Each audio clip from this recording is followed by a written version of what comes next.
Welcome back, everyone. Welcome back to another week, another edition here of the PondCast episode 90. I'm, of course, your VIP with you, and joined by these amazing, by the people in the chats, and of course, by Kuro handling the production as well. Welcome, one and all, to our weekly wrap-up show here. Weekly news and StarCraft adjacent news here on a weekly basis. Let's go. Let us go. We are here. We are back. There's a lot going on this week. There's a lot to catch up on, and let us jump right on into our topics, right on into our first bit of news. MaNa. It was officially announced here that MaNa is going to be leaving and departing Team Liquid after 12 years of being together. It's been so long.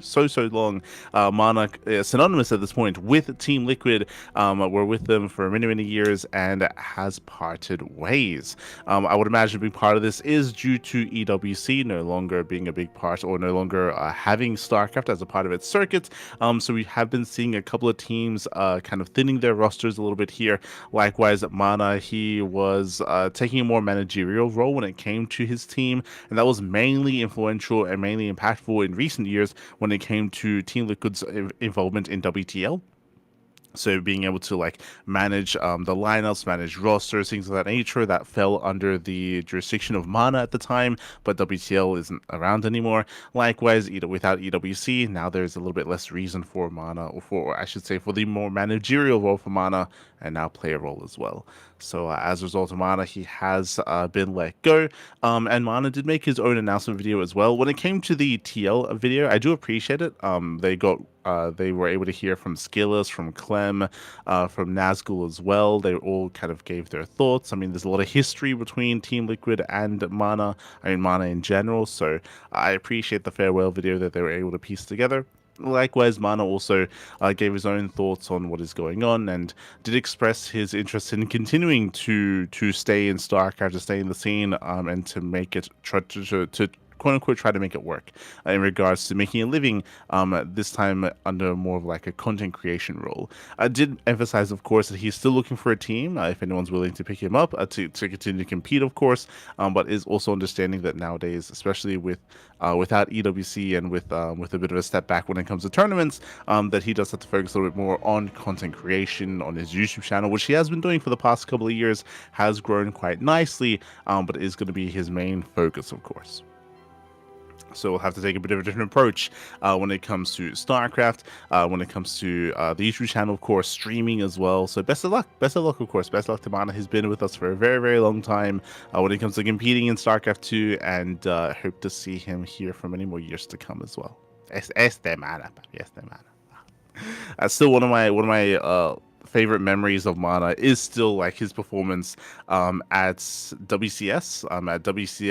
When they had the big offline event in the venue, where he was able to make it. I think at the time the win was to make it into the semis. I think it was a quarterfinals match to make it into the semifinals, where he was lifted by the crowd, where everyone just kind of ran in and stuff.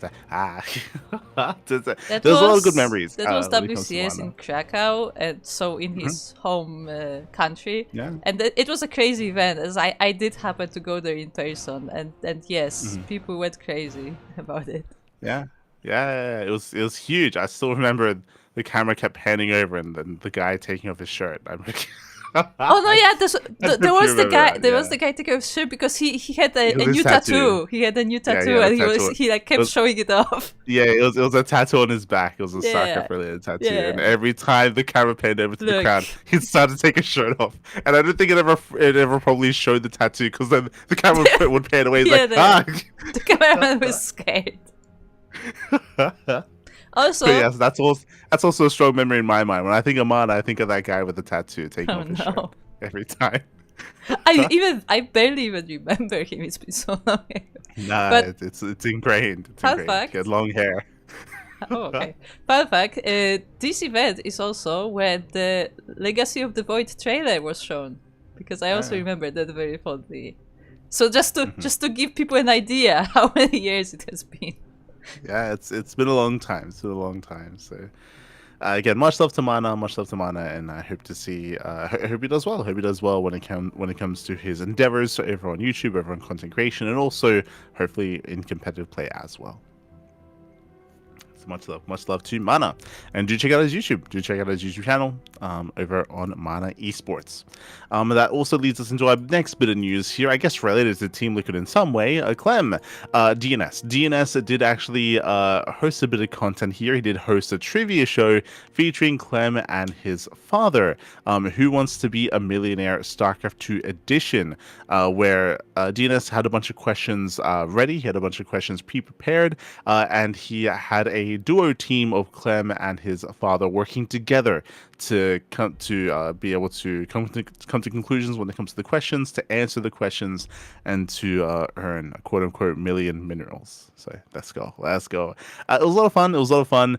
Hearing their thought process. Just like regular Who Wants to Be a Millionaire, they also had like the 50-50 or call a friend or audience, the audience voting, things of that nature. If they ever needed like a lifeline, if they ever needed help when it comes to one of the questions, they could, of course, utilize one of those to try to make things a little bit easier. And yeah, it was very interesting. It was very, very interesting. A lot of fun trivia. It was some of it was very, very Clem focused. Otherwise, a little bit more StarCraft, more like general StarCraft 2 esports sort of thing. Yeah, it was very unique, and some of the questions were a lot of fun as well. Like there were certain questions, like there were like math supply questions. It's like, if you had a mothership and if you recalled with like these units and like how much supply do you have, things like that. There were also some history questions, of course, which maybe Clem was a little bit less familiar with, where his dad was able to come in and help out. Unfortunately, I will say the video isn't complete.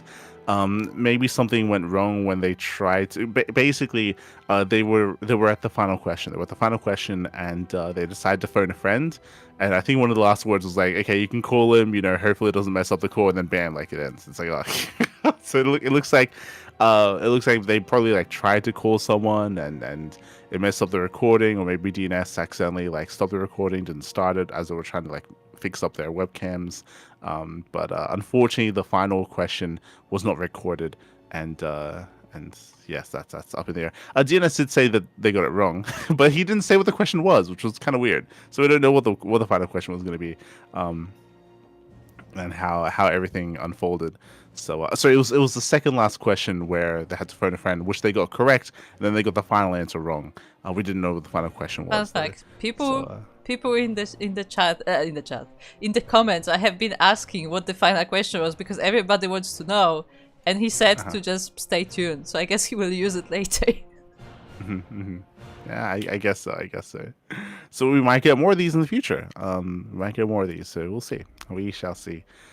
So again, shout out to DNS for making something unique and something very fun, of course. And we might see more of these with Clem. Obviously, like they're close with each other. They have that the French background with each other as well. We might get some other pro gamers instead. Hard to say.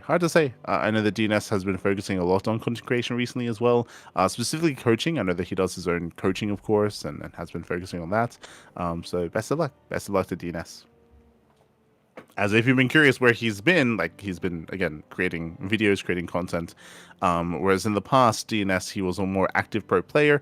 Nowadays, less so. He's much more rare when it comes to competing, when it comes to tournaments.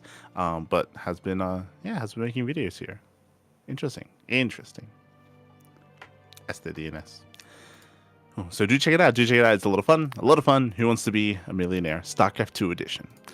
Up next, we do have the StarCraft miniatures game. The miniatures game here, the pre-orders for the miniatures game are about to end. From this message here, 27 hours. 27 hours until the miniatures game, until pre-orders do conclude. Bearing in mind that currently, if you want to get into the miniatures game, pre-orders would be ideal. 35 hours. If you look at the website, there's actually a countdown. Yeah, I'm looking at the countdown timer. It says 27 hours for me. Hold up. That's why I said 27. It's possible that maybe in different regions, it's different. Maybe because I'm on like the Australian version of the game. Yeah, I was gonna say, I hope this is not the time zone thing where like they just like pick the wrong time zone or something. It could be a time zone thing. I would imagine it's related to region, but it's hard to say. Regardless, for me, it says 27 hours and 31 minutes and counting down as we speak. But regardless, you do regardless, you do have just over a day, to get your pre-orders in. As I was just about to mention, if you do want to get into the miniatures game, I do recommend going for a pre-order, just because you do get discounts. There are a bunch of discounts, a bunch of bundles that are unique to pre-orders.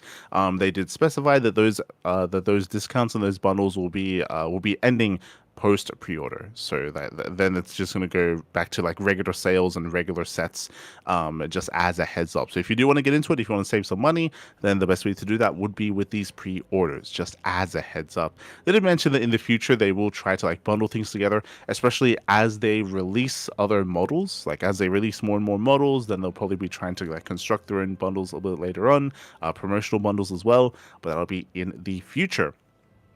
And there's no confirmation as to when that will happen. So again, bear in mind that if you want to get your pre-orders in, you have a limited time available to be able to pull that off.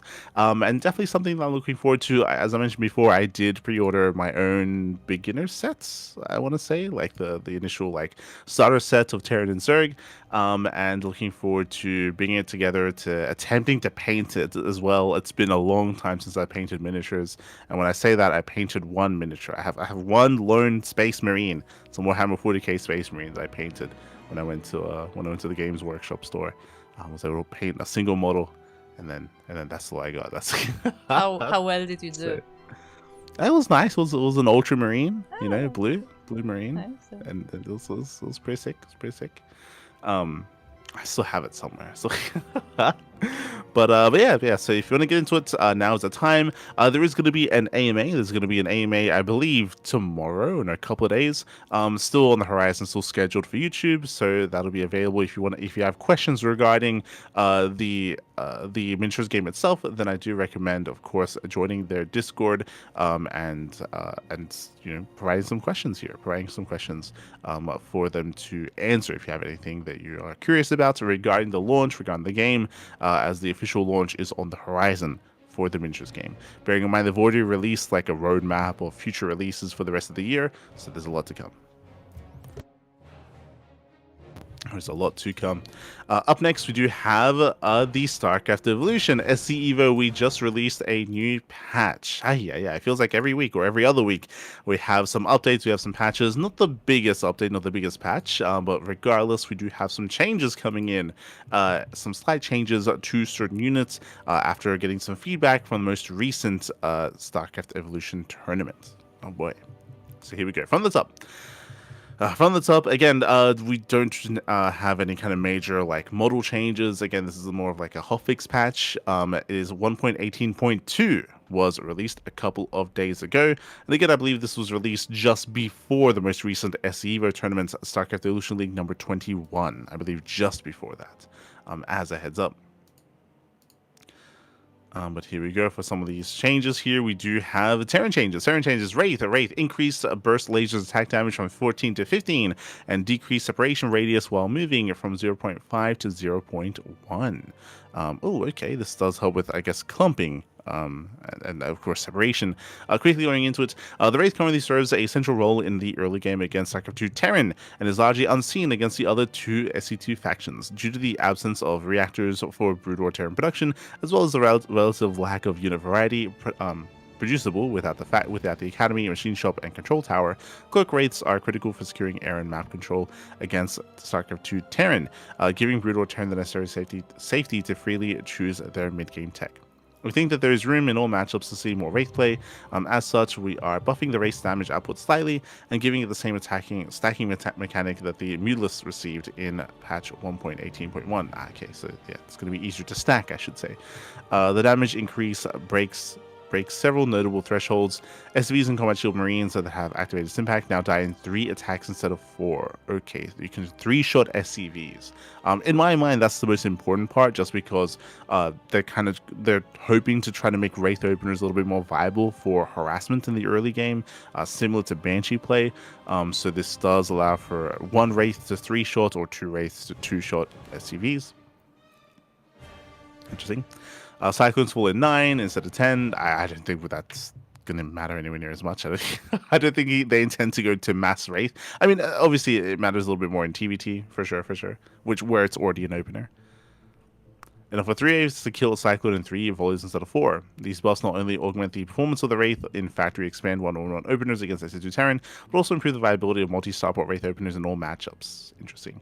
I will see if this is going to be enough to incentivize Wraith play and to diversify openers. I will say this is one of the weakest aspects of StarCraft Evolution is I would say just the linearity of a bunch of builds, or maybe not linearity, but the lack of variety when it comes to builds and play styles in a lot of matchups. It feels like the brutal races are a lot more restricted compared to the SC2 races when it comes to options on how to open up and how to play and just builds themselves. So making this a little bit more viable is definitely a positive thing, as that is the only change.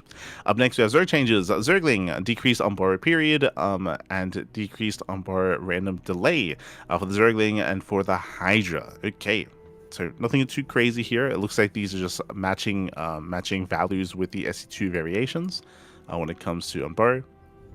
Up next, we do have some more impactful changes here to the Guardian and to the Devourer. Increased attack damage increased per upgrade from 2 to 3 for the Guardian, and decreased attack period from 3.11 to 2.54 for the Devourer. Okay, that's a big change here for the Devourer. Interesting. This, of course, will be impacting more late gameplay with the Guardian and with the Devourer. In patch 1.18.1, we reduced the damage dealt by each of the Guardian attacks. Our justification was that due to the Guardian now outranging the StarCraft Ghost steady targeting ability and being on par with a Thor, we expect them to be quite a disruptive unit. We also think that while we do not expect players to directly target Ghosts with Guardians, the Guardians might incidentally hit Ghosts quite often. Okay, interesting. Nevertheless, we do not think fully upgraded Guardians need to be weak in their anti-ground role, so we are reverting the decrease in damage increase per upgrade. So this is a reversion from the previous patch, for the Guardian at least. Also think the Devourer could use further buffs. Although Devourer was originally designed as a support unit and should remain one, the Devourer simply cannot justify its cost against the StarCraft races given its current combat performance and complete lack of utility aside from its anti-air role. The Devourer is very niche. It's very, very niche. It takes a long time for the debuffs to apply and for damage to stack up. And the problem with the Devourer, and this will help it, I suppose, is that because it takes so long, like StarCraft 2 and StarCraft Evolution, like as a byproduct of that, is a very fast game. It's very, very fast. So for these like damage thresholds to take time to really build up and for these units to take time to really be effective, it really does hurt the Devourer just because fights can end so quickly and engagements can occur so quickly as well. So that has been just a really big glaring issue with the Devourer for a long time. This will help.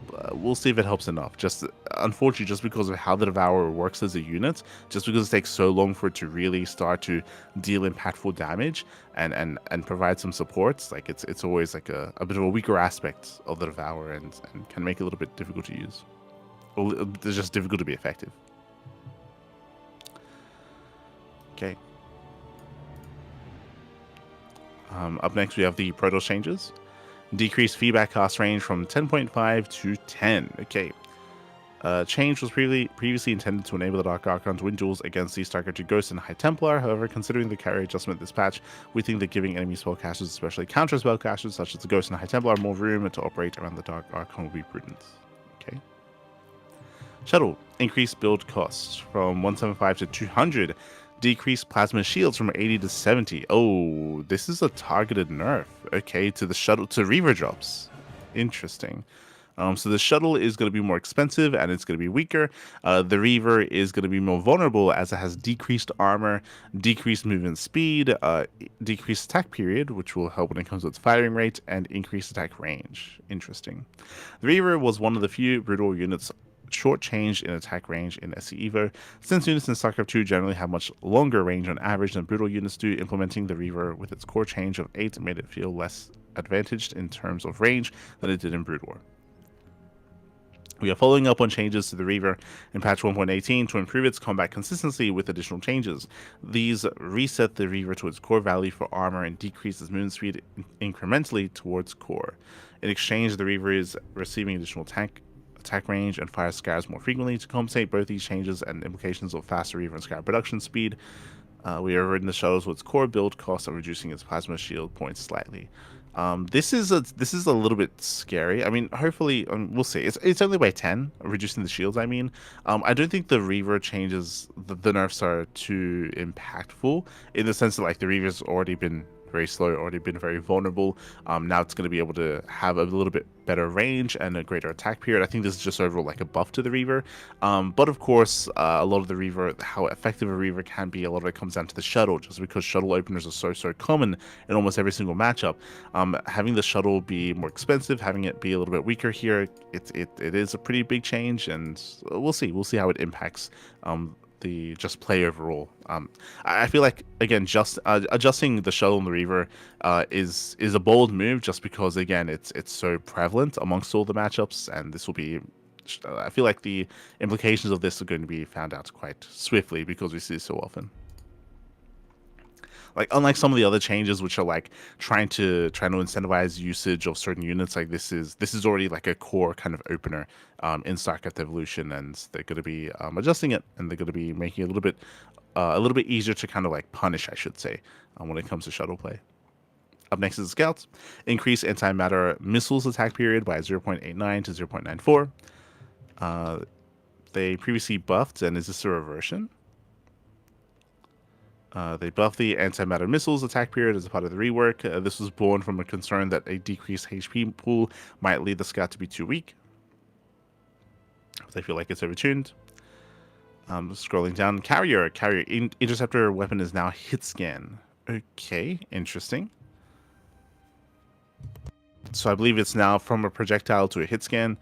Increased interceptor attack period from 1.21 to 1.58. Increase interceptor plasma shield's regen range when inside a carrier from 42 to 30. We are reverting. I don't know when it was changed, but okay, we're reverting the interceptor weapon behavior to hit scan, while a projectile-based weapon more closely aligns with its brood war behavior. This change made the carrier wildly inconsistent in combat. This was not merely due to the potential for overkill, the targeting behavior for interceptors and fast attack period relative to other units with projectile-based weapons made it impossible to form micro techniques, such as concaving.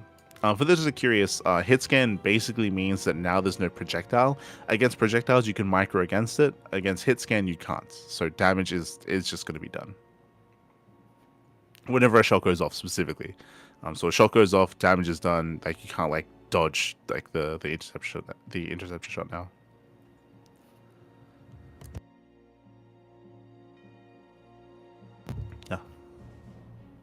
So yeah, just a couple of changes here. Nothing too massive like we've seen previously. Interesting to see some of these changes here. I'm curious to see if the Wraith changes are going to be good enough to allow for some Wraith play in some of the other matchups. I think that's always a good thing, as I mentioned before. The Guardian and the Devourer changes are a good thing. One of the big issues with StarCraft Evolution is that we do not get late game very often, so it's going to be hard to actually, and we don't have a lot of Zerg players as well, so it's going to be hard to see these changes come into play, but hopefully we get to experience some of that.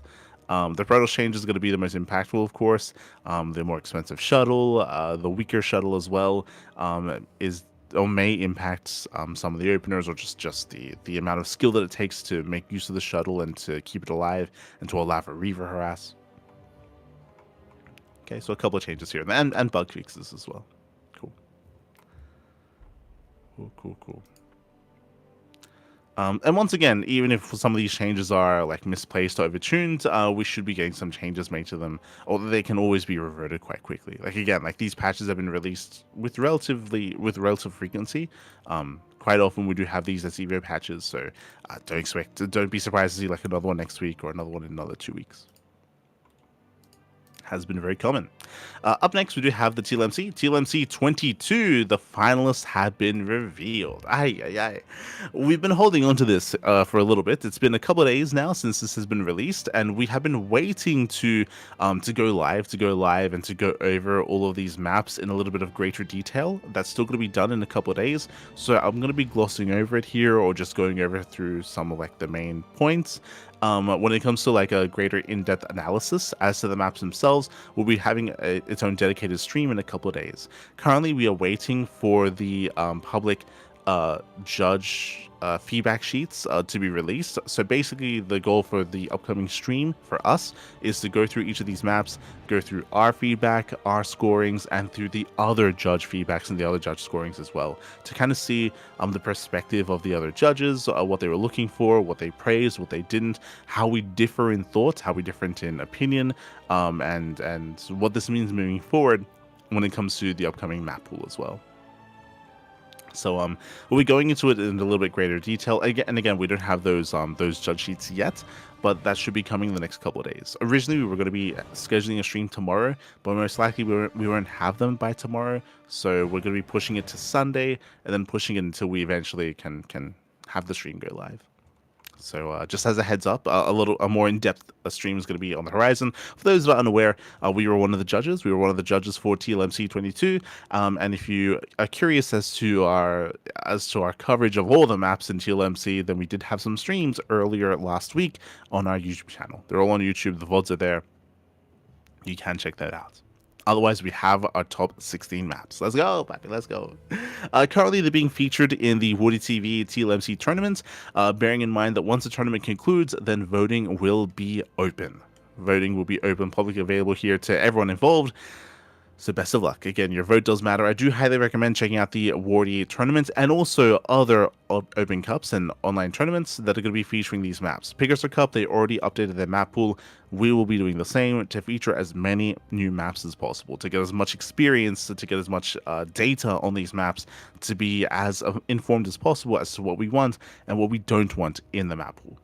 First is Exarch. Now, I didn't know this, but Avex made this map. Let's go. So Exarch is a 4-player spawn map.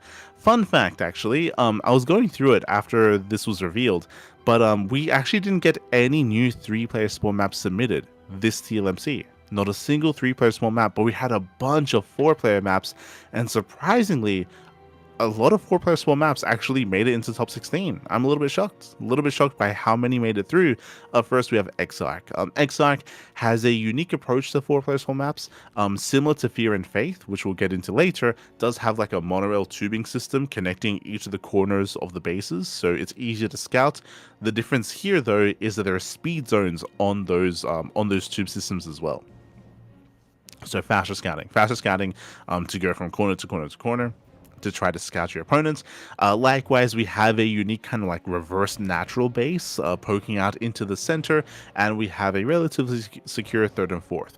Your initial 4-base setup is in the corner of the map, and then you have to traverse to one of the other corners to get a 5th expansion. One of my big criticisms about Exarch was that the center of the map was very open. It's a very, very open center, and in my opinion, that might de-incentivize like move outs and aggression, and it may force more turtle heavy play. That's my big concern about Exarch, but I remember rating this quite highly overall. I do think that aesthetically it looked really cool. There were some really interesting ideas and unique ideas being used here as well. And yeah, I'm looking forward to Exarch, but I'm looking forward to seeing games on Exarch specifically. I want to see those games. Up next, another map by Avex, Sanctuary 3. I'll be honest, I did not know that this was Avex's map. But we have Sanctuary 3 up next. This is a controversial map. This was resubmitted. This was a resubmitted map. They changed the name as well. And I remember they took a bunch of feedback and they made a bunch of changes. I would say for the better. I was on the fence about this map, though. I was very on the fence. I think I gave it a 4 in the end out of 5. But I was debating a 3 out of 5. Like I was trying to figure out what I wanted. Basically, it's a bit of a larger map. It's relatively secure on your initial 4 and 5 bases. What my concern was is that it's a very direct path across the map. You can see it in the center, actually. If you're looking at Sanctuary at the minimap of it, you can see that there's like a very direct path from 3rd to 3rd. Like very, very direct. And that was the case previously as well. And because of that, it can lead to a lot of very, very strong 3-base all-ins and 3-base pushes. That was my concern coming into it. Now, previously, last season, it was a little more egregious. It was a lot more of a defendable high ground. It's all elevated as well. So if you want to flank a pushing army, you have to flank up high ground, up ramps, into the army as well, which makes it even more difficult. But in this new iteration of the map, a bunch of rocks were added. You can see there are a bunch of destructible towers to delay pushes, to delay all-ins, and to try to disrupt the army pushing in. Likewise, the ramps were widened a little bit more as well, so it's a little bit more accessible. So it's better than it once was, but I'm still very much so on the fence about this map, just because of that direct path and the strength of potential pushes and all-ins on a map like this. That's one of my big concerns. Another reason why that is a concern for me is just because of the current meta. This is something that I feel like should be kept in mind when it comes to voting for these new maps. As much as I do prefer to see some aggression at times on some maps, I do think that this map pool maybe went too far. We were critical of like Tourmaline, for example, in the Old Republic. I do think the Old Republic was a nice balance of things, but so far, like this current map pool that we're on has a lot of aggressive tendencies, and because of that, we've seen a lot of all-ins and very rare late game. Not saying that every game should be late game. You could definitely argue that the previous map pool to this one was more extreme when it comes to how defensive it was. I would agree with that. I think that maybe this current map pool that we're on is maybe too extreme in the other direction, because we've been seeing so many all-ins and so much hyper aggression and so few mid to late game games actually over the past couple of months. Like it's just been really short games, really short matches, hyper aggression. Part of that is also the patch, and I would imagine that might influence things a little bit later on as well. But the map pool is also influential as well. So that is a concern, and that is something in the back of my mind, is that we've been seeing just a lot of short games, a lot of all-ins, a lot of aggression, and we would want to like try to pull back a little bit on that. So we'll see. We shall see. Scrolling down, we have Lumen. This is a rush map. Speaking of, this is a rush map, and this is where we're more lenient on that idea, where these maps are meant to be hyper aggressive, they're meant to be hyper rushy, and to have a couple of these maps is not a bad thing, of course. It's just about having too many of them, is what I will say, when constructing a map pool. When it comes to Lumen, we do have, basically, this is like the spiritual successor of Talisman. Talisman, if you remember, had a bunch of hybrid expansions as potential naturals. Here is the same thing. Basically, your main base has two entrances, one to the low ground on the north side, the other to the left hand side or the right, depending on your small location, into a hybrid expansion, and it's cut off by mineral walls. So you have to mine through those patches, and then you can gain access to that expansion. You can get a hybrid base, and then that leads into another hybrid base as well, to be hyper aggressive, to have a boosted economy, and to go for your all-in. And we saw a lot of all-ins already. This is one of the maps that is featured in Pegasus Cup. So we've been seeing a lot of hyper aggression, a lot of all-ins. Does lead into a very unique kind of map layout as well. So yeah, I do expect to see this map do well for itself. I think I gave this like a 3 or 4 as well, like one or the other. Scrolling down, we have Rainfall. Once again, this is another map similar to Sanctuary that I was very on the fence about. I was very on the fence about Rainfall. Rainfall was another one of these maps which did improve. This was a resubmission and did improve over time, so I had to give it credit for that because it was in a better state. But this is also a hyper aggressive map. It's similar to Tourmaline, where the third and fourth bases are very open, and the area outside of the naturals also very open as well. So it's just open everywhere. Except it's even more brutal because there's high ground in between the third and fourth base outside of the natural. There's an elevated position there, so if the army can maintain that position, they can just pull you apart and just wedge themselves in between your bases and have the high ground advantage as well, which is even more egregious than Tourmaline. Tourmaline is on the same plane of elevation, your natural and your third.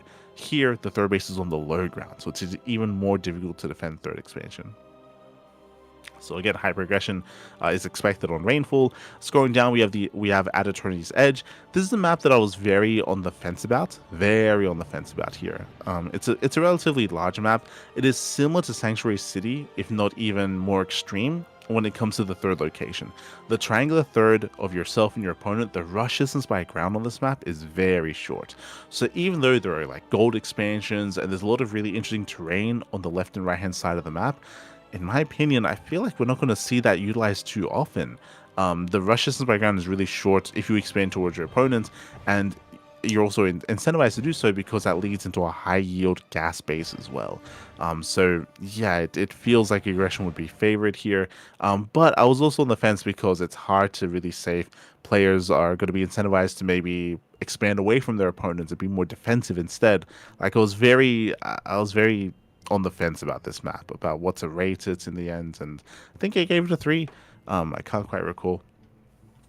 But I was very on the fence about Eternity's Edge, just because, like, at least in my view, like, it looked to favor aggression too much. But I understand that maybe, like, my perspective there is maybe a little bit misguided, and maybe we would see players expand away from each other and embrace a longer and later game and embrace the rest of the map as well. We'll see. Time will tell. Time will tell for Eternity's Edge. Up next, we have Storm Surge. I'm a little bit surprised it's made it through. Storm Surge is an interesting map. This is also a resubmission, bearing in mind that Storm Surge is not the same as Storm Push. Storm Push is the Pegasus Cup version, which has like the tide that pushes and pulls, depending on like what direction you're moving in the center of the map. This version of the map does not have that feature.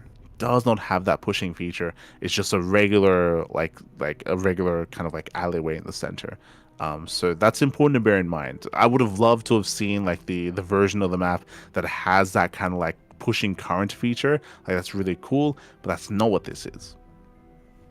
So this map, it's interesting. There are a bunch of alleyways. We have an abusable area in between the natural and the third base, and I want to say that was like a little bit more restrictive. I think that was a little bit more egregious previously. Again, this is a resubmission. We'll see how the Storm Surge does perform. Up next, we have Fear and Faith, another 4-player small map. This also has that tubing monorail system to scout each corner of the map. No speed zones though, no speed zones, but we have multiple different tubing systems, multiple different pathways. They're only worker paths, bear that in mind, to scout a little bit better. And I would say that for me, I actually preferred Fear and Faith compared to Exarch just because of the center of the map. Exarch, I mentioned that the center of the map is very, very open. Here, the center of the map has a bunch of high ground, low ground, points of elevation, has a bunch of choke points as well, so you can actually viably push across the map and use some of the terrain to your advantage to avoid any surrounds. So it's a little bit more complex in the middle compared to Exarch. They both have their own strengths and weaknesses, just very different when it comes to the center terrain. Up next, we had Rorschach. This is by Patches. This was a really bold map. The rush distance by ground is very short. This map kind of favors aggression in that sense. More so, though, this map features a healing pad in the center of the map. It does have that healing pad right outside of the third location. So we haven't really seen maps like this too much. The closest we had was Persephone, but on Persephone, the healing pad was off to the side. Here on Rorschach, the healing pad is dead set in the middle, so that means that it does favor aggressive play. Right? If you're being aggressive, you're going for all ins, you can use the healing pad to boost your army when it comes to pushing across the map and trying to break some of those defensive positions. So this is a really, really bold move when it comes to the placement of the healing pad. Not the only time we've seen this, though. We're going to see this in another one of these maps later on. But I remember having a really hard time judging how good or how bad that healing pad is going to be, how impactful it is, how powerful it is, or how weak it's going to be. It's hard to say. Up next, we have the Old Sun Temple, another 4-player small map. Another 4-player small map here. You can spawn in any corner of the map. This was, I want to say, a little bit more of a defensive map, more so than the other 4-player small maps. The reasoning for this is because it isn't just the center that's choked up, but the edges are choked up as well. Basically, there's a lot of choke points, a lot of terrain to help boost like defensive play, I would say. And in my opinion, I feel like games are going to be lasting a lot longer on the old Sun Temple, especially because I want to say it's easier to expand as well. On some of the other maps, there's just like a bunch of space between each corner and each of the corner expansions, but here there's a more natural progression when it comes to taking bases and expanding.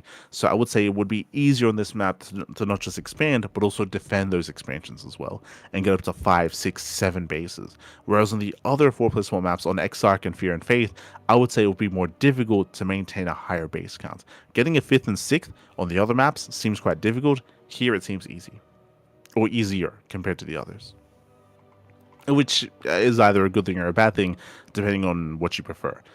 Personally, I do prefer having a player kind of fight for their 4th, 5th, and 6th and fight to maintain them.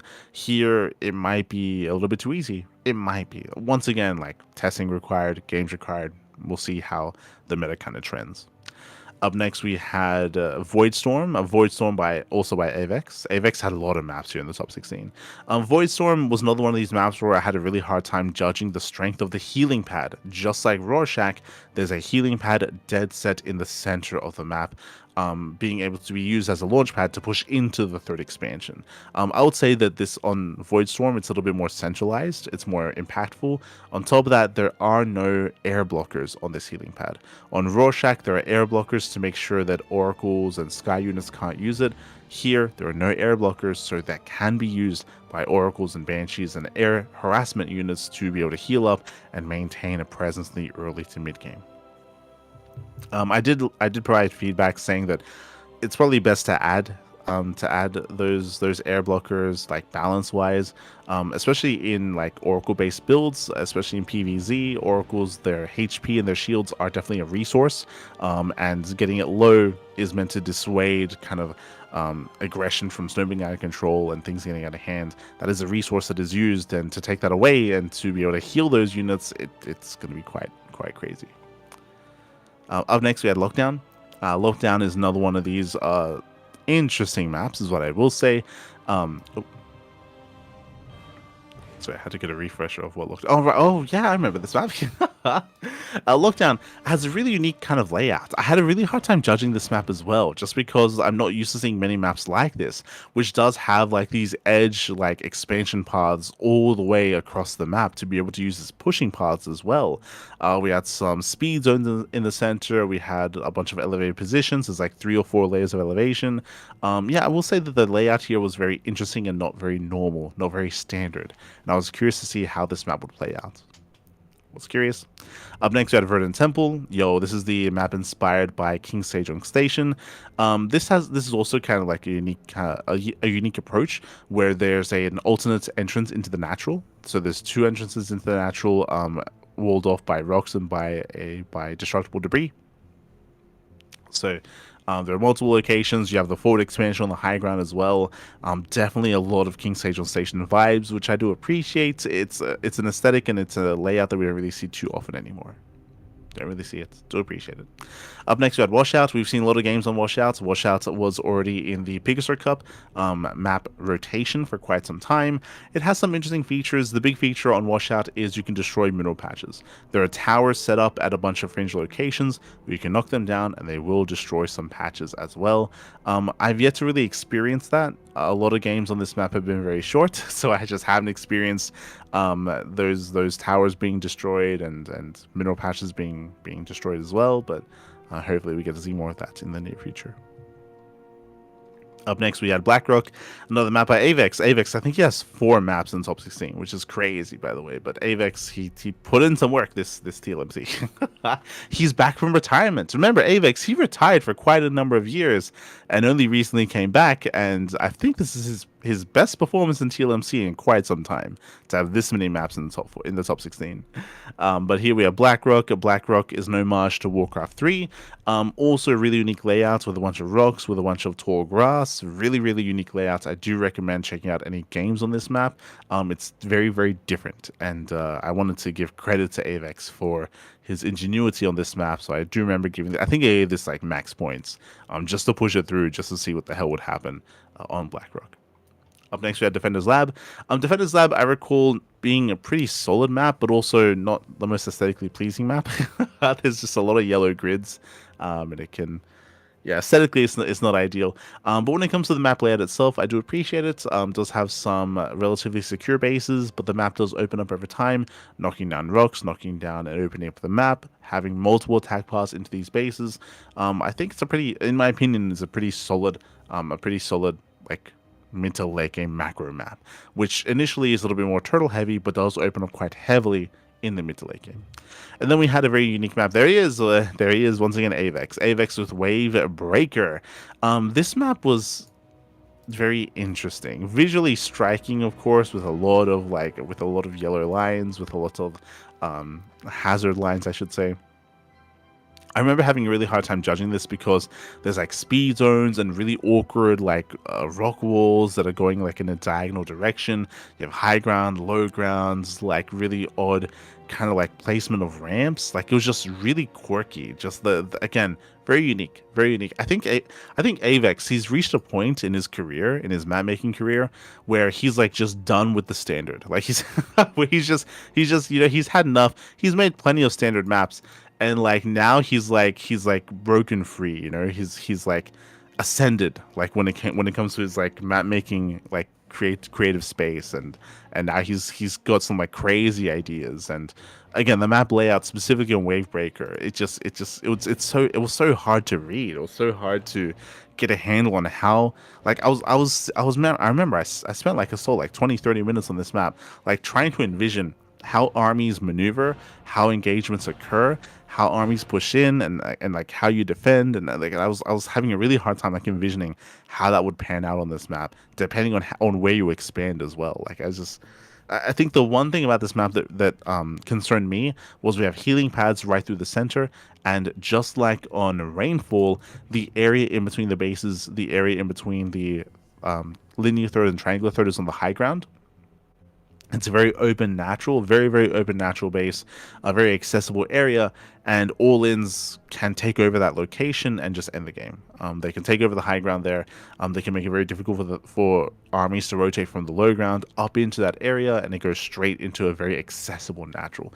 So my big concern about this map was just how accessible that natural was and how favored pushes would be. But because the map is larger as well, and because of certain points of elevation ahead, like earlier on, like maybe you can slow down the push and engage and force a longer game. Again, I just had a really hard time judging whether or not that position would be too abusable. Like it was a hard time like trying to figure that out. I think I gave this like a 3 or 4 in the end. I might have given it a 4 just because of how unique it is. But regardless, again, voting will be, the TLMC tournament, which will be going over soon. It does go from April 16th to 26th, so we'll be lasting a full week of play, and then voting will be available once the tournament wraps up. So, and bearing in mind that this won't be the only tournament featuring these maps, we'll be featuring them. Pegasus Cup and other online cups will be featuring these maps as well. I'm sure the Monday Night Weeklies, TKL, will also be pushing for this. And once again, we'll be going through these maps a little bit more in depth. Next time, we'll be having a dedicated stream in the next couple of days. We'll have it. Up next, we have Masters of the Game. We do have the big offline event happening in France. We had that, of course, last year in October of last year. And we have another Masters of the Game, another big offline event happening once again this year as well. This is an announcement of an announcement. God damn it. SMH my head. But it looks like Funka. It looks like there's going to be like a show match, like Funka versus TKL on April 19th. That's going to be in 3 days' time. And when that occurs, they'll be releasing some more news regarding the big offline event happening in France. Oh boy. And so soon as well. So soon compared to the previous one. So again, announcement of announcements. We don't know the specificities, the details yet. But in a couple of days, we will have them. Best of luck to Funka. Best of luck, baby. Best of luck in that show match. Aye. So again, that is on the horizon. Masters of the Game number 2. There's also a link, I believe, to a way to contribute. We'll have to double check here. In regards to the events, no. I think we should just wait. We should just wait to see what does come of the events. So in a couple of days. The clip that they posted reminded me, if Funka is having a show match, instead of a show match, he should have a rap battle, honestly. True. Get him in there, Pappy. Get him in there. Meanwhile, a big shout out to Luis GGG. Pappy, God. Thank you so much for subscribing. For rating. I hope you had a great stream, ladder session, and I hope you had a great time. Welcome one and all to the PondCast. Welcome one and all to our weekly news show, weekly wrap-up show of all things StarCraft.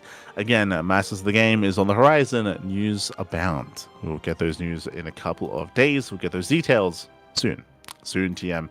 Speaking of announcement, we have an actual announcement this time. We have the GSL 2026 has been confirmed. I mean, we already knew about this. We already spoke about this last week, how it was already confirmed to be on the horizon. Tasteless already mentioned it during the RSL broadcast, and now we have actual details and confirmation. Season 1 of GSL will be the April 29th to May the 17th.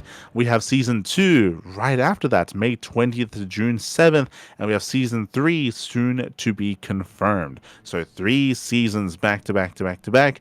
Likewise, GSL CK also is going to be a regular event as well. So jumping into the news, jumping into the announcement, the post was made over on Patreon, bear that in mind, over on the GSL Patreon, and we have some updates regarding the format of GSL. First things first, round of 12. Round of 12 and the quarterfinals as well will be moved to online broadcasting. Previously, of course, it was all offline, but now they are going to be adjusting, changing things, and the round of 12, the round of 8, they're going to be online instead, but they will still be casted by Tasteless and State. Tasteless and State, of course, they are the official GSL casters. That will continue to be the case. It is going to be the semifinals onwards that will be online. Offline. Offline will be the semifinals onwards at the studio. Over in the studio, so that will continue. That offline portion will continue. Basically, there's now going to be an online and offline portion of GSL. Oh boy. Likewise, again, Season 1 and Season 2 is already funded. It is already confirmed to occur, so that's already happening 100%. We have 2 seasons of GSL this year. It's the 3rd season that is dependent on Patreon support. Bear that in mind. So if you want to help support GSL and the Korean scene, then Patreon is the place to be to help fund the 3rd season of GSL this year. When going into it, they did specify some of the stretch goals that they have on the Patreon, where $6,000 a month will allow GSLCK to be a bi-monthly. Currently, GSLCK is hosted once a month, and we've been covering it ourselves. We casted it a couple of days ago. GSLCK number 1, 2, and 3 is an online kind of like team league format, where we had Team Maru versus Team Hero, we had a Team Classic versus Team Solar, and now we had Team Rogue versus Team Shin in the most recent edition of this event. But they have a Pro League format, all-kill format, they have a drafting phase as well. It's a lot of fun. It's a lot of fun. And more importantly, the reason why they're pushing for this as well is because they are promoting all the players to stream on Soup. All the players, they stream their POV, or most of the players, I should say, they stream their POV on Soup. They're able to stream it, showcase it, and connect with all the fans as well, while competing, of course. And they have like the inter series like banter as well. They're all on voice comms, of course. Ryung has been casting, doing a great job when it comes to hosting the event as well. It's been a lot of fun. We've of course been casting in English. We've been one of the official English casters. But with $6,000 a month, it becomes they now host it twice. Right now it's once a month. They'll be hosting it twice a month instead. That is the goal. Meanwhile, we do have GSL Season 3. Again, that is for $10,000 a month. If they can reach that goal, then they'll be able to host a 3rd season of GSL.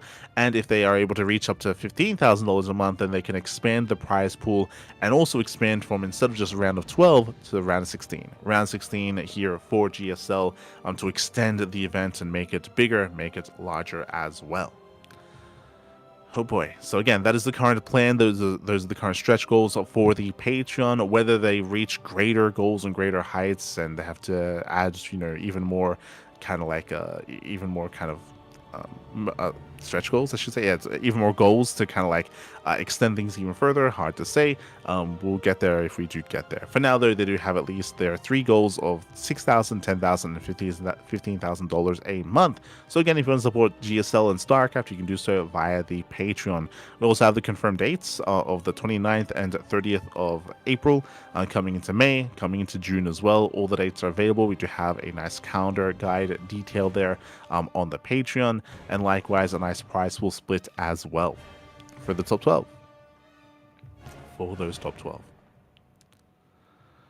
Also, I did mention something earlier regarding the personal streams. It looks like to actually be eligible, I have to double check here.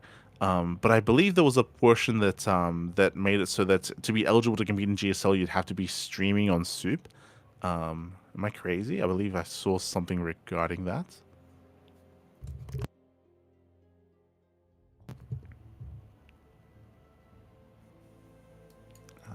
Let's Let's double check. I don't know if Gopo, if you went through the statement earlier.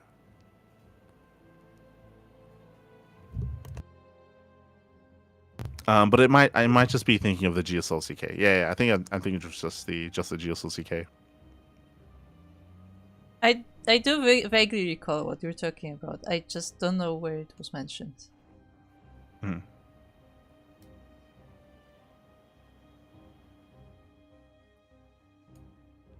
Yeah, I might be thinking of the other announcements because there was another announcement that was over on the Soup platform, which I think is actually different to the Patreon announcement, unironically. Okay. Yeah. If I recall correctly. I'm gonna check the other post because there's another post about the crowdfunding, but I don't think it was there. Or was it?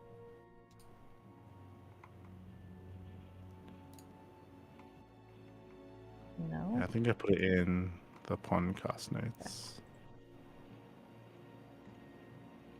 Didn't I? Yeah.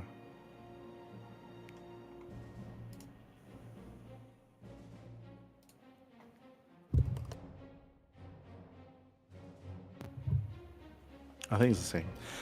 But yeah. I think overall I think it was in regards to the qualifier, right? Am I crazy? Yeah, I don't The remember what qualifiers it for was, but GSL? there was something about like players like having to like stream 10 hours like, a month or something. Yeah. Yeah. Like I specifically remember that was like the limit. It was like 10 hours a month. Mm-hmm. But yeah, I don't remember what it was specifically for. Couldn't find it right now. Yeah, it was not on Patreon. It was not posted on Patreon if I recall correctly. It was different. It was either posted on Soup or posted on Twitter.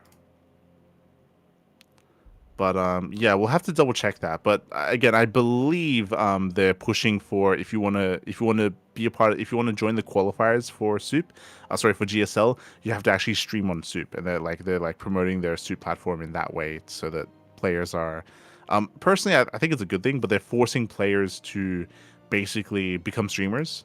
This is something that we spoke about when it came to the end of EWC, how foreigners are going to be having an easier time transitioning away from purely competing and into content creation because so many of them already stream and have YouTube channels, right? And how we expected the Koreans to have a bit of a harder time because so few of them actually stream and make content creation and have kind of taken steps in that direction.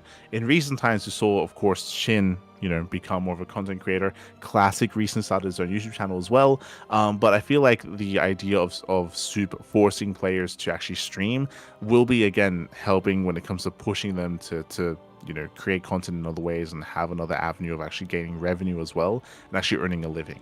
So personally, I do think that's like a positive thing. It's very heavy-handed. it's very heavy-handed when it comes to having that requirement in regards to being eligible for the qualifiers of GSL. But overall, like, I understand that it's probably like a good thing to try to like push them in that direction because it's something that's a lot more unnatural for a lot of the Korean players. I found it. It's on TL. TL specifically. For sure. There it is. Participation requirement mandatory. Must have streamed on Soup for at least to YouTube. 10 hours. To YouTube.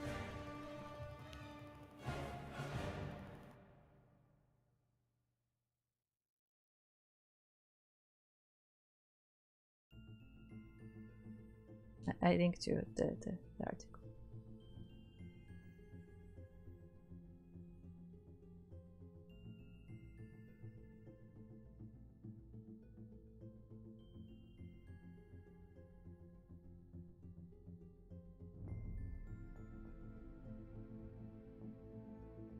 No, guys, we lost Lit. Be right back. I'm gonna get him back. 1 second.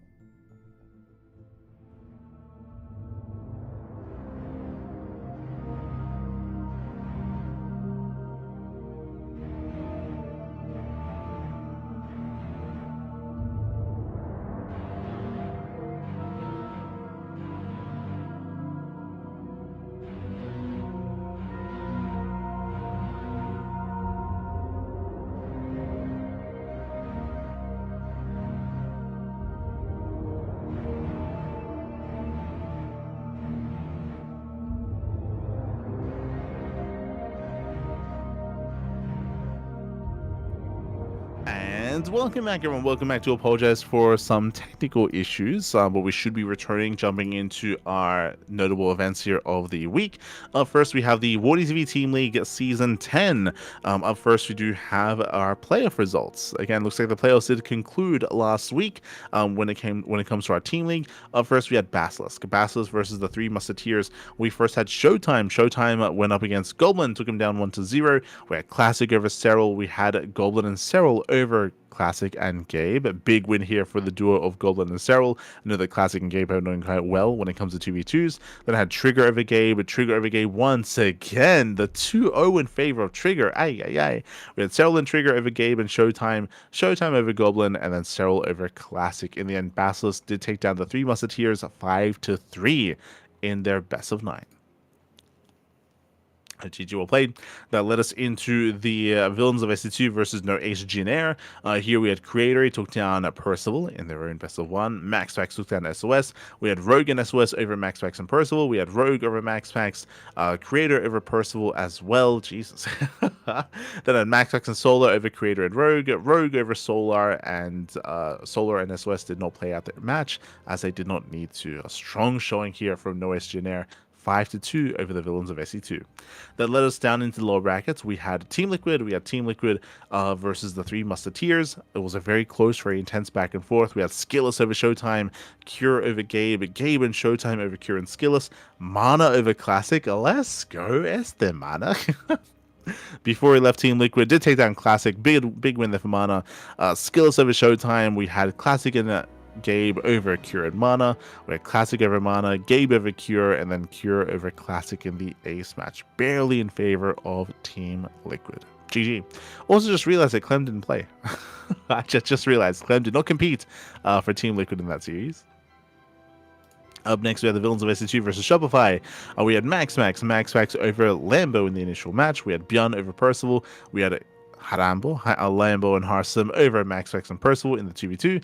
MaxPax over Harstem, Solar over Scarlet, MaxPax and Solar over Björn and Harstem, Percival over Lambo, and then the final match was not played, so it did go in favor of the Villains of SC2 over Shopify. GG well played.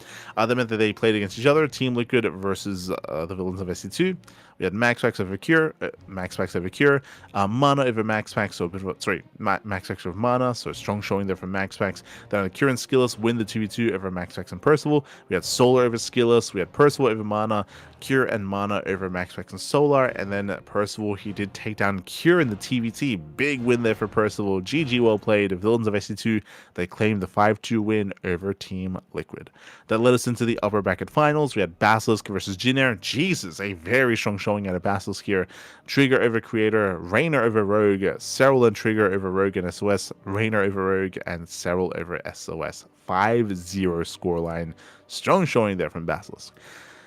That went down to the lower bracket finals. We had Villains of SC2 versus No Ace Jin, and the Villains of SC2, they pop off as well. We had MaxPax taking down SOS 1-0. We had MaxPax over Rogue, MaxPax and Percival over Rogue and SOS. Percival does fall to Rogue, and then Percival takes down Creator in the TVP. Again, Percival's strongest matchup is TVP, so that's where he does excel that much more. Rogue did take one game, but only one game. Villains of SC2, they make it to the grand finals to face off against Basilisk. And out of all teams to bring down Basilisk, the Villains, they pull it off. The Villains of SC2, Trigger took down Percival. Percival beat Cyril. Oh my god. I usually praise Percival's TVP, but no, he takes on Cyril on 10,000 feet. That is a crazy win for Percival. MaxPax and Percival, they take down Cyril and Trigger in the 2v2. MaxPax over Cyril. Ooh, big wins here over Cyril, both Percival and MaxPax. Rainer takes down MaxPax. Finally, someone's able to bring him down. We have MaxPax and Solar over Goblin and Cyril in the 2v2. Solar takes down Rainer, and then Trigger and Solar does not play out. Villains of SC2, they are going to be the Wardy TV Team League Season 10 champions over Basilisk. GG, well played.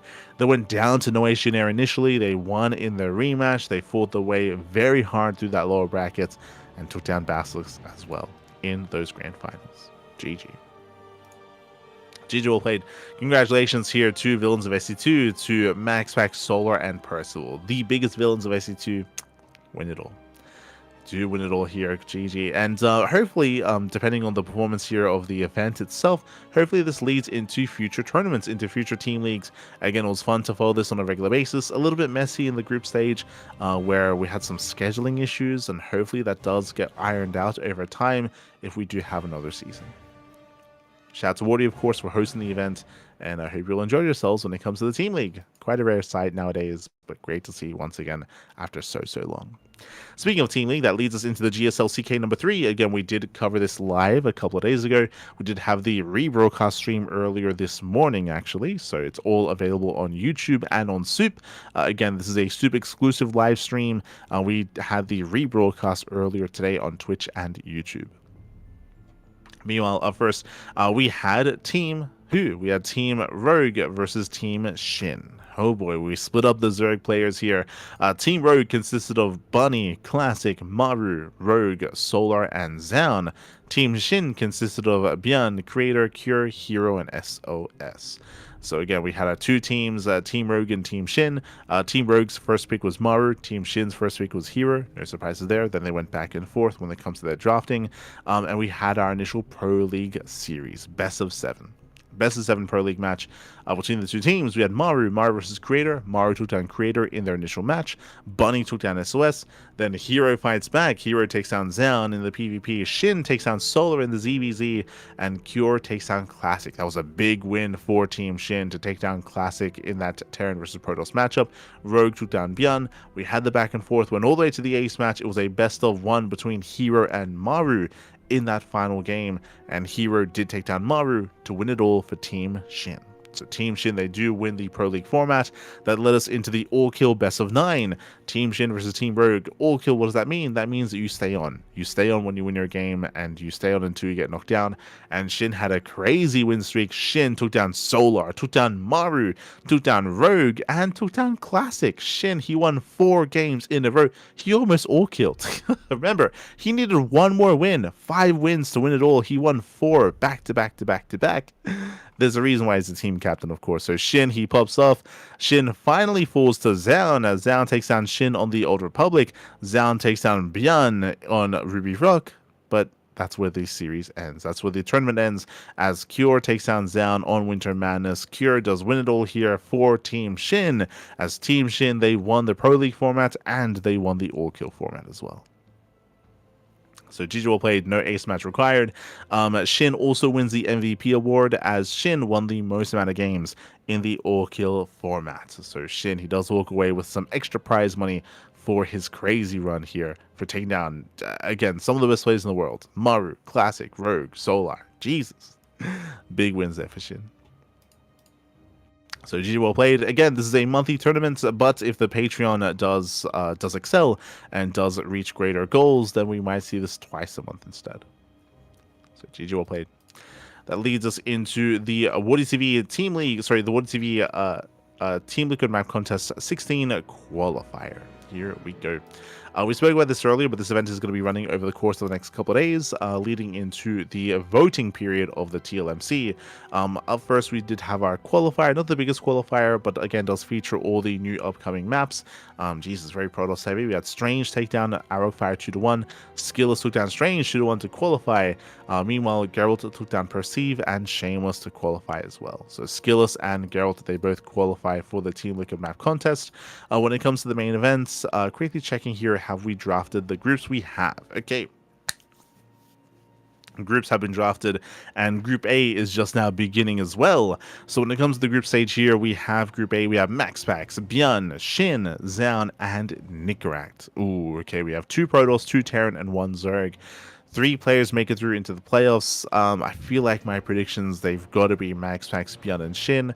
Zaun, he can pop off, he can fight back, of course.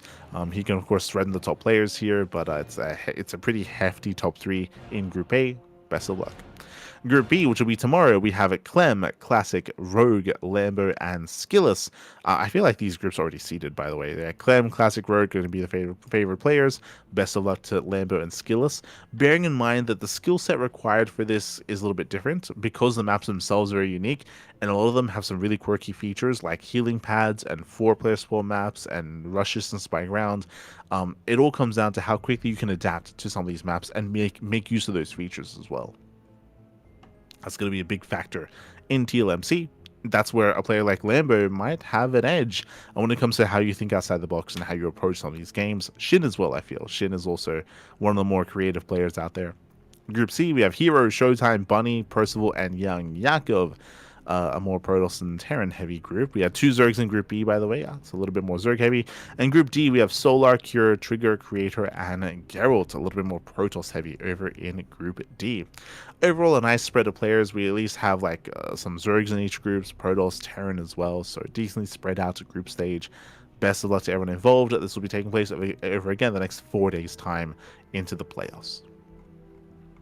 And again, this event is less about, players competing and more about showcasing the maps, to be honest, at least in my opinion. Like, it's all about showcasing those maps and showing off kind of like the good, the bad, and the ugly about all of these maps and what we want and what we don't want coming into the next season.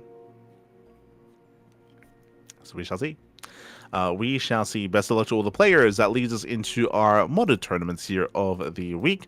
That leads us into the 5.4k patch clash number 15. Bearing in mind that patches, he does host events on a very, very, very unique mod with its own unique little quirks. I say unique little quirks, has a bunch of changes, a bunch of updates.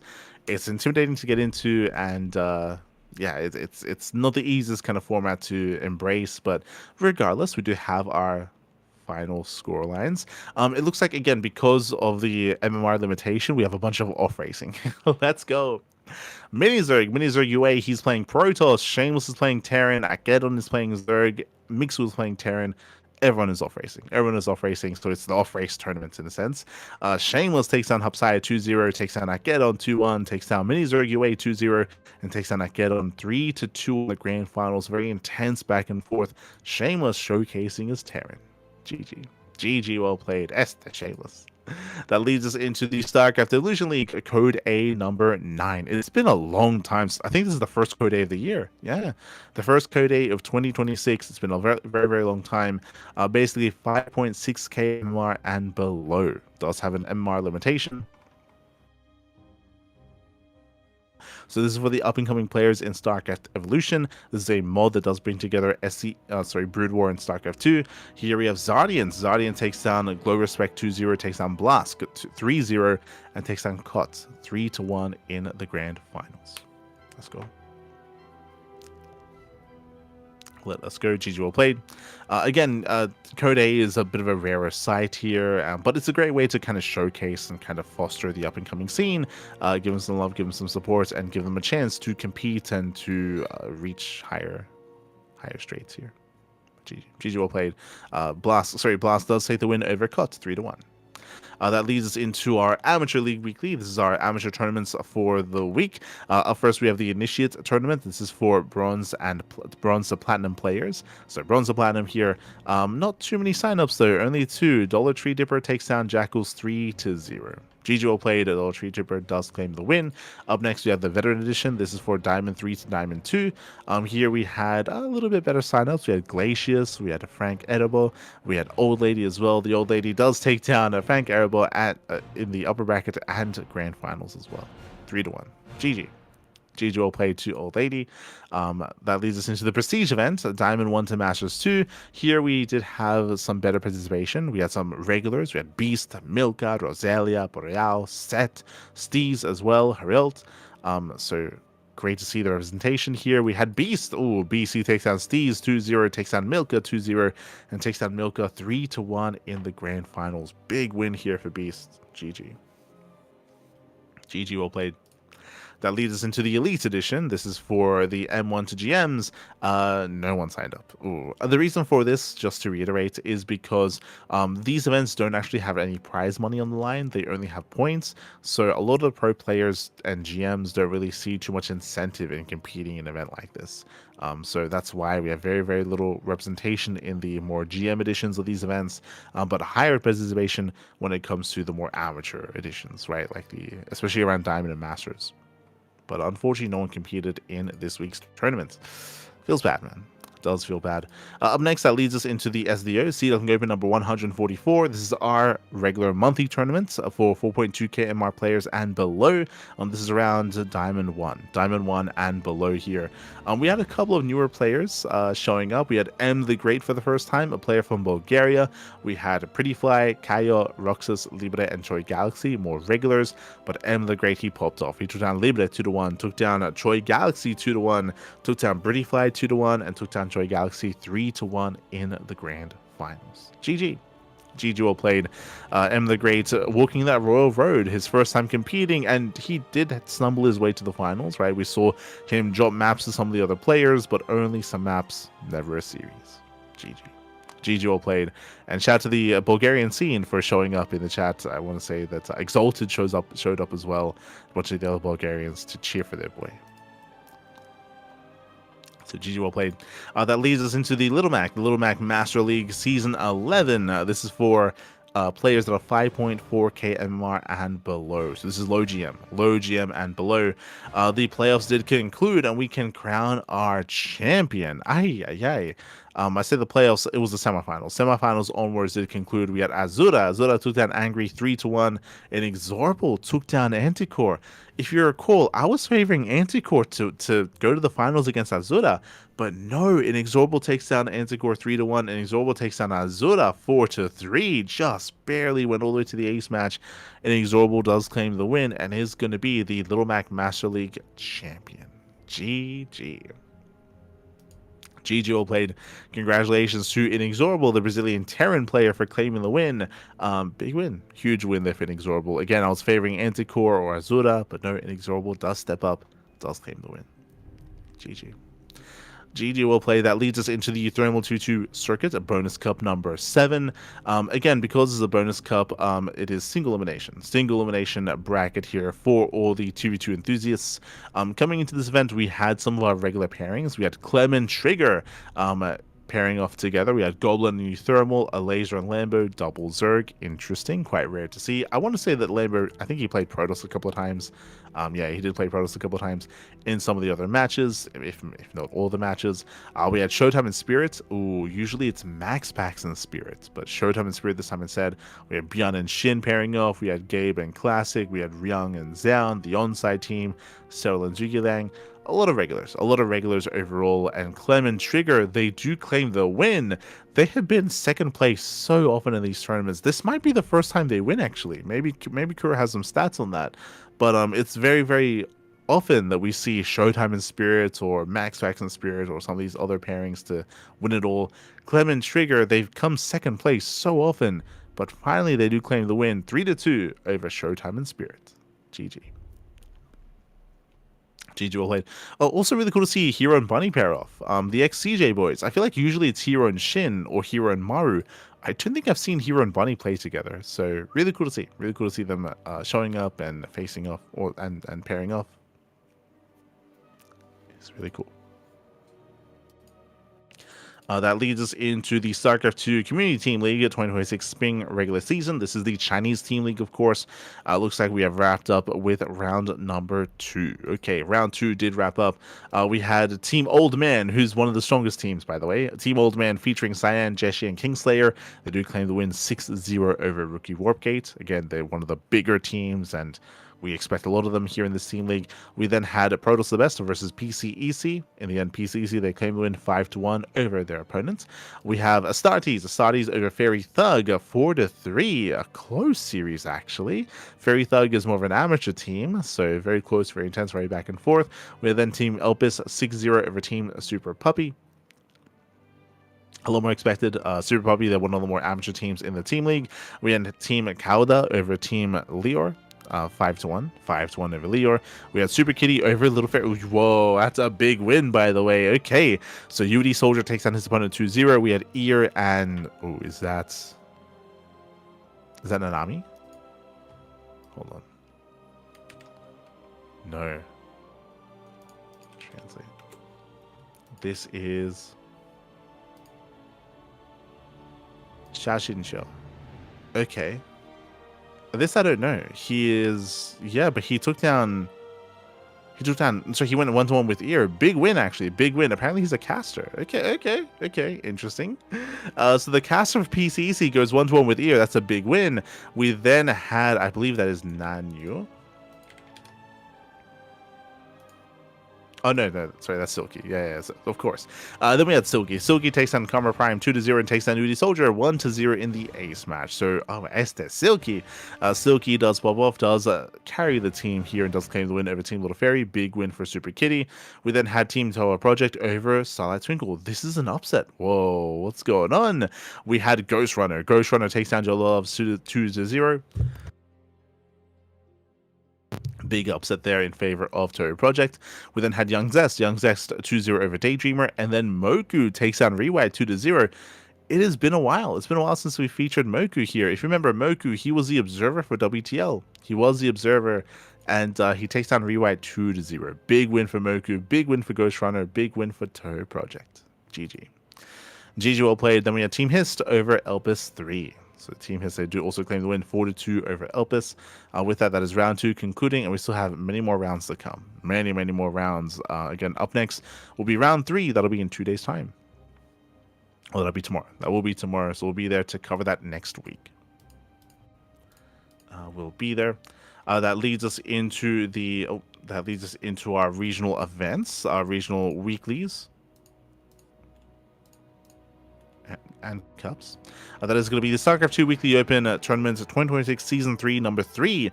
If you recall, in our mind, this is kind of like the replacement to the Sunrise Cup. This event is officially sponsored by Thunderfire, so it has a massive prize pool. 500 USD. 500 USD on the line here. We got the best of the best players from China facing off. Here we have Cyan. Cyan, he takes down Ghost Runner, takes down Restart, takes down Jolo Loves, takes down, I believe that is Silky. I believe takes down Silky in the next round in that semifinals. Yep. Takes down Silky to make it through to the grand finals. Speaking of, scrolling down, we had Lemon. Lemon takes down Latte 2-0, takes down his opponent in the quarterfinals 2-0. Let me just double check. That's Shafei. Takes down Shafei 2-0, takes down... That is not Melody Fox. Who is that? Who's that Terran player? That's Sarah Kerrigan. Okay. Gotta get used to it. Takes down Sarah Kerrigan 2-0 and does advance on to the grand finals. Lemon takes down Cyan 2-0 in the grand finals. Big win there for Lemon. GG. GG, well played. Where's Millennium Fox, by the way? Did he go down in the first round? He did. Wow. Millennium Fox went down in the first round to the Protoss opponent. Went down to who? Keyboard Superman. Okay. The Keyboard Warrior took it down 2-0. That's a big upset. That's a big upset. Shout out to Keyboard Warrior. Likewise, do I see Nanyu here then? I don't. I do not see Nanyu. I also don't see Nanami Chiaki either. So no Nanami, no Nanyu. But regardless, big win there for Lemon. Big win. GG well played. Congratulations, as Lemon does claim the tournament 2-0 over Cyan. That leads us into Legacy with Japan. I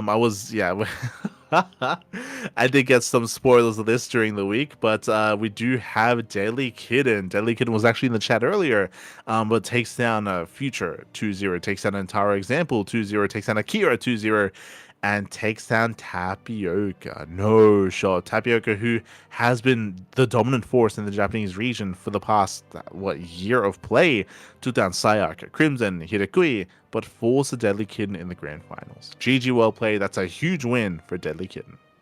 He's deadly, Pep. He's deadly. GG well played. That leads us into Amantes, a couple of Amantes actually. Amantes is StarCraft number 44.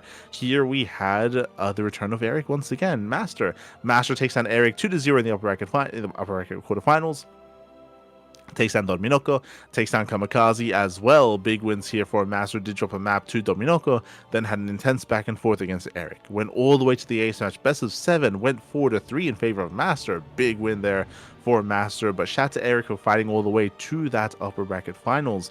Went through Dominoko, Inexorable, Kamikaze, and then eventually Master as well. Went all the way to the ace match. GG. GG, well played. Masters claim the win. That leads us into the most recent amount. This is StarCraft number 44, and this time the roles are reversed. Still very close though. Eric takes down Elevolts 2-0, takes down Master 2-1, takes down Kamikaze 3-0, and then we have the rematch. Eric versus Master. Last month, it was Eric falling to Master 4-3. Now Eric defeats Master 4-3. GG, well played, but it also went all the way to the ace match, went all the way to that final game. That's how close in skill both Master and Eric are. It does feel like they're currently leaving Kamikaze and Inexorable in the dust. Those are the other top two Terran players in the region. Kamikaze did take down Inexorable 2-0. That was a big win for Kamikaze, but again, they both do struggle against both Master and Eric. GG. GG will play. That leads us into Insane Master Killers Champions 2026 Primavera. This event has been slowly progressing. If you recall, the big player in this event is Dark Unnamed. He is the heavy favorite to make a deep run here, and again, we did have Quadruple Z take down the mic 2-0. I think we might have gotten some updates in the lower bracket. I don't see any changes in the upper bracket, to be honest. We still have Ryder, Havertz, Dark Unnamed, and ZZZZ. But yeah, it looks like we had some updates in the lower brackets. So again, we're slowly working through this event. It will take some time. We have until the end of the year. But we'll eventually crown our champion here. We'll see if anyone can stop Dark Unnamed. I mean, Solstice did take a map. True. Solstice did take a map. So that is a big win there for Solstice. We'll see if the others can pose a threat as well. We shall see. That leads us into our OC events for the week. That leads us into the OC Elite Rising Star number 18. We, of course, did cover this event live on our channel. We have crowned our champion. If you recall, earlier we had the upper bracket finals. GG Machine took down Shameless 3-1, and he was waiting the grand finals. I would say that was a big upset as well for GG Machine to make it to those finals. We covered this week the lower bracket. Moja took down Minizerg 2-0, took down Ledlix 2-0, did fall to Sebestes. We had Sebestes of all players make it to the top 3. If you remember, our predictions were either Milky Cow or Jumi to make it into the top 3, but Jumi got taken out early on by Minizerg, and the Cow got taken out by Sebestes early on as well. So Sebestes, he was our top 3rd player, does fall to Shameless, and we have that rematch. Shameless versus GG Machine went all the way to the ace match, all the way to game 5, and Shameless takes down GG Machine 3-2 in the grand finals. GG.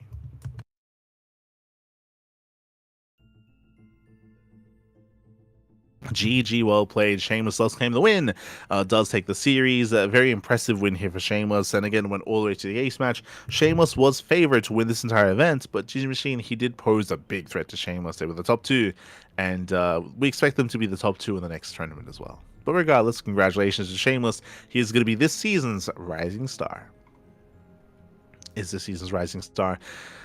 Meanwhile, the next season is already around the corner. OSC Elite Rising Star number 19 is around the corner. We already have our brackets seated here. We have our players. We have 13 Protoss, 5 Terran, 5 Zerg, and 1 random.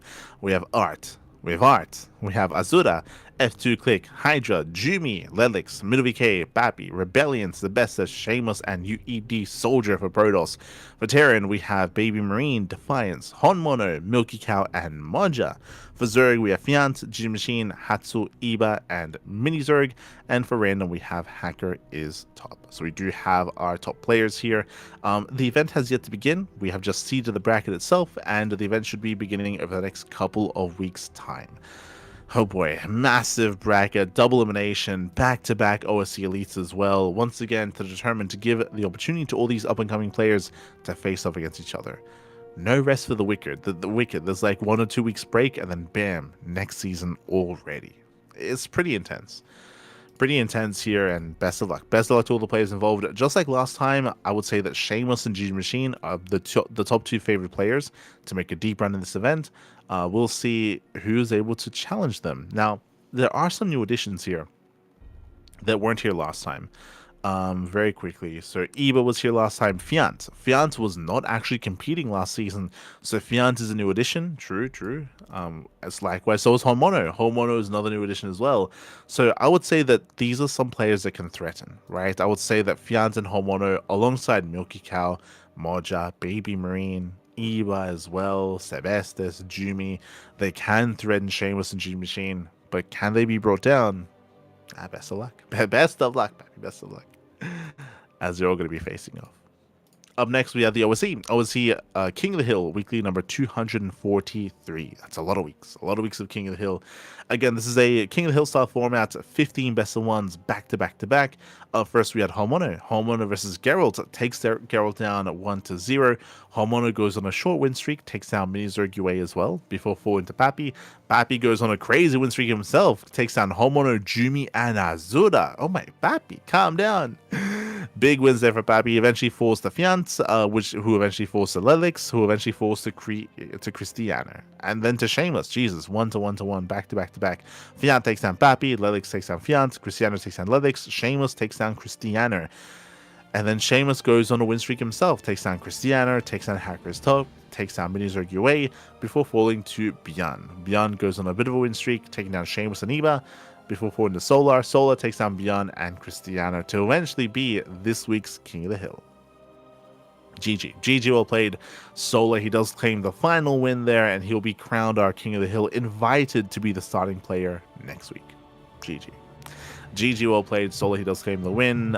Cristiano looks like he was revived towards the very end, so it looks like they did run out of some players. But regardless, congratulations to Solar. Congratulations. That leads us into our Open Cups. Into this week's Open Tournaments. Up first, we have our Tuna Cup. We have the Sparkling Tuna Cup number 127. Our weekly Open Tournaments here. Once again, we did have a plethora of players, and once again, it was very Korean heavy. We had Classic, we had Percival, Bjorn, Shin as well. We had a top 4 Korean lineup here. Did have some Europeans that can threaten. We had Jumi, we had Miyu, we had GG Machine, we had Geralt as well.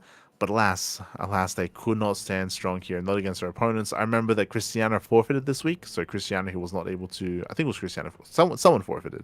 Hold on, let me just double check. It was Cristiano, yes. Oh, yeah, it was Cristiano who did forfeit this week, so he was unable to compete. He's otherwise one of the other players that does threaten these top Koreans. Likewise, I don't recall seeing Shameless in this event either. So a couple of players were missing, but otherwise we had Classic taking down Jumi 2-0, Percival 2-1, and then did make it to the grand finals. Shin, he took down Geralt, took down Bjorn 2-1 as well, and Shin took down Classic 3-1 in the grand finals. Big win here for Shin. GG is this week's Tuna Cup champion. Quite rare to see a Zerg champion, so congratulations to Shin. Congratulations. That leads us into the What Is TV Monday. What Is TV Monday number 82. Our weekly Open Cup over on Wardy's side of things. This time we have some more European representation. Classic takes down Homono 2-1. Takes down Bjorn 2-1. Wow, a lot of ace matches. Classic falls to Percival, actually. Esther Percival. I did mention that his best matchup is TVP, and he played against a lot of Protoss this week. But he also took down Cure. Personally, 2-0's Cure, 2-0 Shameless, 2-1's Classic, it makes it to the finals. Hero takes on Shin 2-1, takes on Clem 2-1. Clem has been playing more Protoss. Against Hero. This is not the first time. Last week he also played Protoss. This week he plays Protoss in the semifinals. Does lose 2-1, and then Hero takes down Percival 3-2, and all the way to the ace match. Again, Percival has been getting better and better in TVP and TVT. And he does force Hero to the ace match. I will say that Percival's current weakest matchup is Terran versus Zerg. Terran versus Zerg is his weakest matchup. I say that, remember, Percival did defeat Cyril in the Wardy TV Team League, but that was the best of 1. Bear that in mind. That was the best of 1, but Percival, he has been getting better and better. Up next, we have later on that night, we have the Monday Night Weekly number 47. This has a different format, double elimination and best of 3 finals instead, just to compensate because the event does last a little bit longer. Here we have Clem, and Clem takes down Shameless 2-0, falls to Classic 2-0. Classic takes down Bjorn 2-0, takes down Clem 2-0. Hero, he was one that took down Max in the upper bracket semis, then had Hero taking down Classic. Hero popping off in the PvPs, takes down Max, takes down Classic. Who eliminated Max Max? Bjorn. Bjorn eliminates Max Max in the lower brackets. Bjorn takes down Skillus. Skillus took down Clem in the PvP. Clem playing more Protoss. Oh boy. He's playing more Protoss, does fall to Skillus. Bjorn takes down Skillus. Classic takes down Bjorn. And then Hero 2-0s Classic in the grand finals. GG, well played. Hero winning the What Is He Monday. Hero winning the Monday Night Weekly. And then that leads us into the Pegasus Cup. Pegasus Cup this week. Also very PvT heavy. We had Hero. Hero, he has a much more dominant performance this time against Percival. Takes Percival down 3-1. Bjorn takes down Cure 3-0. And then we have Hero versus Bjorn in the grand finals. Bjorn does pop off though. Went all the way to the ace match, true. Was very back and forth and on a fresh map pool as well. Bearing in mind that the previous tournaments were on a standard map pool, but this Pegasus Cup was on a fresh map pool. Attorney's Edge, Blackrock, Fear and Faith, Lumen, Rainfall, Storm Push, Washout.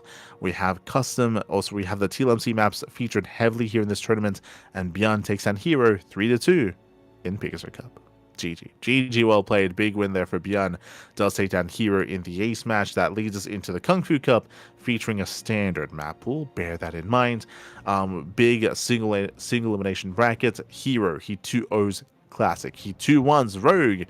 He does make it to the grand finals. Clem himself took down Zound 2-1, took down Cure 2-1, and Clem this time plays Terran. This time he sticks to Terran. He does not off-race his Protoss, but he still, the results are still the same. The results is, if not even worse actually, because Clem was taking maps off of Hero with his Protoss, but here with his Terran, not a single one, as Hero 3-0s Clem in the grand finals. GG, well played. Hero winning 3 out of 5 weeklies this week. Hero, he wins the What Is He Monday, the Monday Night Weekly, and Kung Fu Cup. We had Bjorn winning the Pegasus Cup and Shin winning Tuna Cup. GG. GG, well played. Congratulations to our top players here. Congratulations to Hero, Bjorn, and Shin for claiming this week's Open Cups. GG, well played. GG, well played. With that, we are going to be wrapping things up here. Again, there was a lot to discuss early on. As I mentioned previously, the Team Liquid Map Contest 22 finalists, we will be having a more in-depth broadcast covering those maps, most likely over the weekend or whenever we have those judge scores and judge feedbacks provided to us. Again, that should be soon TM, but we'll take some time to really bring together. So maybe on Sunday, maybe sometime next week, we'll figure it out. We will try to sort it out and try to bring that broadcast to you. Do think it's going to be important coming into the next TLMC. Bearing in mind for future upcoming tournaments, most tournaments should be adopting a fresh map pool of Team Liquid maps. They should be. We will, at least. We will. Pegasus Cup will. Hopefully the others follow suit as well. If you want to sign up for those tournaments, though, you can do so via the sign-up list. ! Sign up list in the chat. We have plenty of events on the horizon. We have KSL tomorrow. We have MSO, SCL. We have the Platinum Heroes StarCraft 2 League. We have the Ladder Legends Academy tournament. We have STC, GSL qualifiers are also around the corner as well. Plenty of content, plenty of StarCraft. Yeah, we have plenty of StarCraft on the horizon. Meanwhile, we also do have our Patreon. If you want to help support us, if you want to help support our tournaments like the Duckling Open, the Swan Open, or even the Tuna Cup, it is all funded via the Patreon. Patreon is the place to be. That is to help us grow our prize pools, grow our tournaments, and help support the players as well. All done via our Patreon. I know there's a lot of crowdfunding going on at the moment with GSL, with RSL, with STC, with Euthermals events. There's a lot of crowdfunding going on. But we appreciate all the support that we've gotten so far, and we appreciate just how much our tournaments have grown.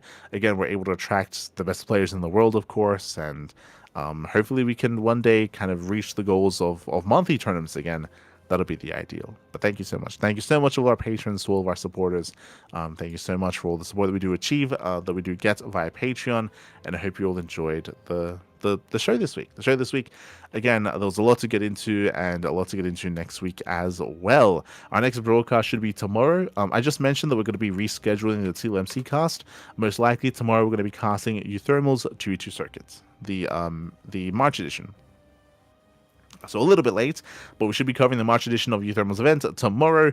Likewise, we have the RSL qualifiers next week and the GSL qualifiers next week as well. A little bit on the fence whether or not we live cast the GSL qualifiers. That's a maybe. That's a maybe on that one, just because we will get the replays anyway, and we can do a replay cast, or we can do a live cast. we'll see. We'll see what happens. We'll see if it clashes with anything. Likewise, we do want to take it a little bit easy moving forward as well. So we'll see. It's going to be an intense month of StarCraft, as always. But otherwise, thanks for watching. Thanks for watching. Thank you so much for tuning in. We do appreciate it. So we're going to be wrapping up here for the time being. Again, we should be back tomorrow with some Thermal 2 action. We have KSL over the weekend, MSO, STC, and eventually the TLMC finalist broadcast as well. Thanks for watching. We'll see you guys next time. And thank you so much, Kuro, for handling the production side of things as well. You can follow us on all the socials. YouTube is the place to be. Did see Delicate earlier asking, yo, are the VODs available anywhere? YouTube for all those VODs. See you next time. See you next time. Until then, ciao, papi, ciao. Hasta luego.